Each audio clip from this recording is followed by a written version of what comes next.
Hey everyone, this is Allison with Green Goddess Plants and Seeds, and welcome to another garden chat. We'll be doing part 2 of my tomato review, but just wanted to show you something here. This is, if you've ever wondered what happens if you don't pick your broccoli, it flowers. It's actually kind of pretty in a way. I don't know if you can see that there's a bumblebee on the back side of that one. You learn something every day, don't you? So welcome to today's garden chat. So welcome to another tomato review here. I've been out busy picking a few tomatoes, trying to salvage a few more of some of the ones that I grew this year. I got a selection of big ones and small ones. So let's get at her. All right, so here we go.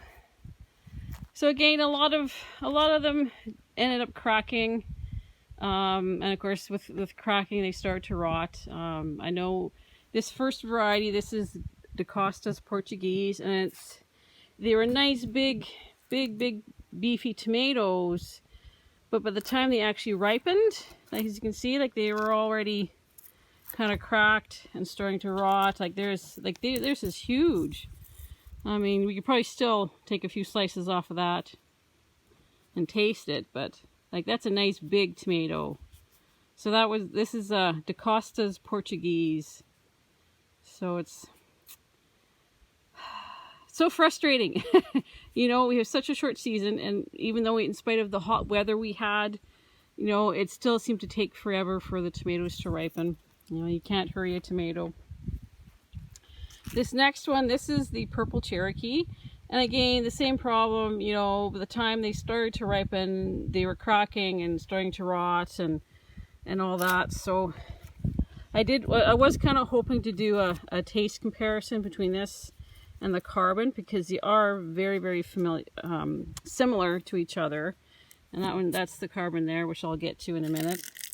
But they're a nice tomato, and actually I did taste a riper one earlier, and I did enjoy it.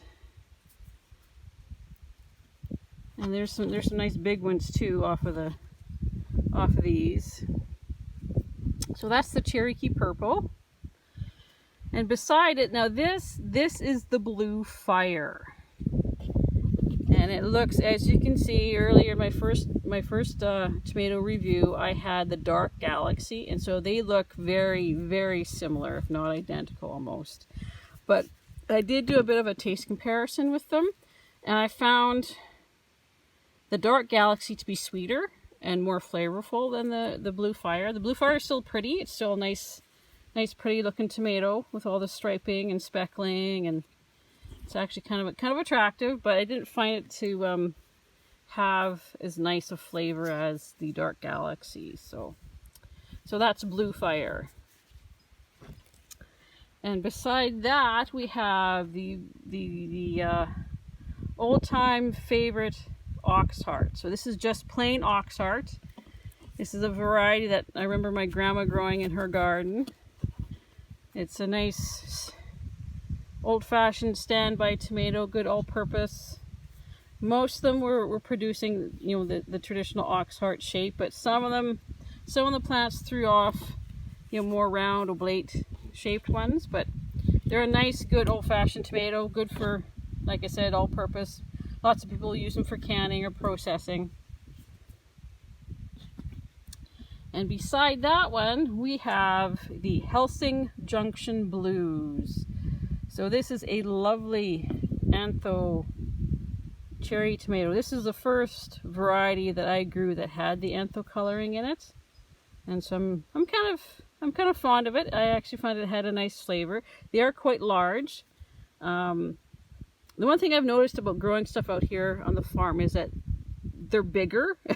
They seem to be bigger. Like I've grown this in my own garden in the city, and I don't think they ever got quite this big. So they are obviously a cherry tomato, nice and sweet and flavorful, very colorful. They're very dramatic looking in the garden because, you know, they're so dark, most of them, and when you have them all hanging off the plant, it's just this really dramatic looking tomato plant, kind of like the Black Beauties when they're all clustered on the plant and they have that dark black fruit hanging off them. It's very, very dramatic looking. And beside that, we have the Brad Atomic Grape. So most of these are not ripe, but I think this one, is ripe. Sometimes you have to go by feel if it has that little bit of a give that a ripe tomato has in it. And you can see it has a little bit more yellowing, a little bit more red in it when it's ripe. This one's ripe. It's split too, but that's okay. But this one, we had a lady at the market who absolutely loves these. She had never seen them before, never heard of them, but once she tried one, she just couldn't get enough. So I picked a whole bunch for the market tomorrow, so hopefully this lady will show up and she'll buy a few more from us. And then this one is called Honey. So it's a nice general all-purpose slicer, or at least that's what it looks like. I'd have to go back and look in my notes, but I think it has a Latvian background. I could be wrong about that. But it was supposed to be really sweet. And I didn't find it to be that sweet. Like, I guess it depends on your definition of what sweetness is in a tomato. Like, to me, sweet is a sweet aperitif cherry tomato, which I'll get to. So these weren't not that sweet. But they're still a nice looking tomato. Like, if you want just a really nice all-purpose slicer, this would probably be a good one for your garden. Like, this looks nice. This one is called Blood Moon. So this is a lot of these varieties are Brad Gates or Wellbore Farms varieties, and that's what this is. This is one from Wellbore Farms, and I actually thought they would be bigger than what they turned out to be. So in the end, they're actually like a large cherry tomato or a small slicer or a saladette type. But they're quite sweet. I was actually surprised. They actually do have a nice flavor, a nice sweet flavor, which I like. I like my tomatoes to be sweet, so I was actually quite happy with this. I actually wanted to end it up with one plant in the garden of this variety, but it was actually quite prolific though for one plant. I was pleasantly surprised by that, so I definitely will probably give this one another go next year. And then we have, this is my personal favorite cherry tomato. This one will always have a place in my garden, and this is the Sweet Aperitif, and they are super sweet. Earlier in the season I did do a taste test between these and the Sweet 100s, and these ones, the Sweet Aperitif, are definitely sweeter than the Sweet 100s. So if you're looking for a nice, really super sweet cherry tomato, maybe give the Sweet Aperitif a try in your garden. And again, as with most cherry tomatoes, they are super prolific. This one is somewhat of a mystery. I'm probably 98% certain it's a sun gold. I did grow some, but you know, early in the spring there was an unfortunate accident in the greenhouse and a lot of the plants lost their tags.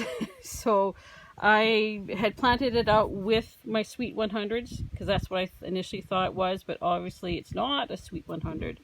But I'm thinking it's probably a sun gold. It is quite sweet though. I'm not sure if it's quite gold enough for a sun gold, but that's the only thing I can think of that's what it might be. But anyway, it's a nice tomato. And then last but not least, these are the Carbons. Now, in the past, I've loved these tomatoes. I love the flavor of them. And they're huge, giant tomatoes. But again, a lot of them just ended up spoiling or rotting on the vine before we could even get to them. You see, I don't know what, it just seemed to be that year, that kind of year.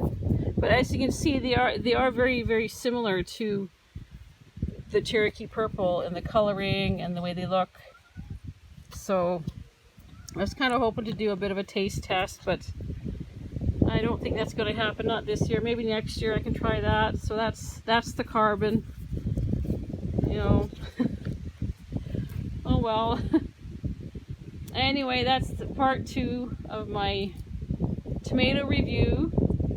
I didn't get to all of the tomatoes that I planted. I know there's quite a few that I didn't show. Like I didn't show the Centennial Rocket or the Manitobas, or there's another red processing variety out there called Trophy. I didn't bring that one in either. And I kind of just wanted to show some of the more unique varieties, some of the different ones, you know, some of the different colors that tomatoes come in. Lots of people are surprised that tomatoes come in colors other than red.